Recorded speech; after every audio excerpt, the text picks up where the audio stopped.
இவரை வந்து ராஜேந்திர பாலாஜிக்கு பேச்சாளரா கூட போடலாம். முன்னாள் அமைச்சர் பேச்சாளரா போடலாம்.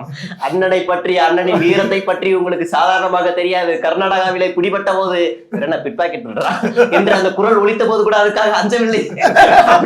அண்ணன் பேர் பாலாஜி, அண்ணன் வணங்கியவர் பேர் மோடிஜி, வாங்கஜி இருக்கலாம். அப்படி கூட எதுக்கும் போன எதுக்கு ஐயா, நாங்க சாதாரண நம்ம யூடியூபர்ஸ், பேரவைத் தலைவர் அப்பாவு அவர்களுக்கு ஒரு கண்டனம் தெரிவிக்கிறார்.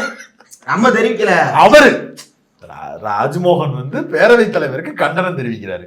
அவர் யாரு? கட்சியினுடைய கொள்கை பரப்பு செயலாளர்.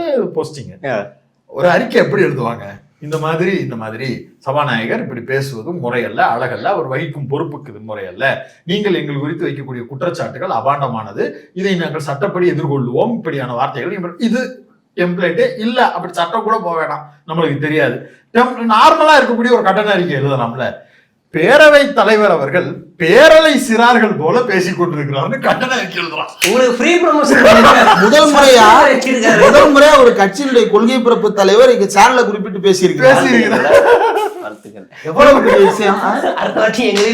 அது எங்க எடுத்த உடனே எலிவேஷன் தான் எங்களுக்கு பேரவை தலைவர் ரேஞ்சு கொண்டு விட்டாங்க. அங்க ஈக்குவல் பண்றது. இப்ப நீ அவரை இறக்கல தம்பி, எங்களை சேர்த்து இருக்காங்க.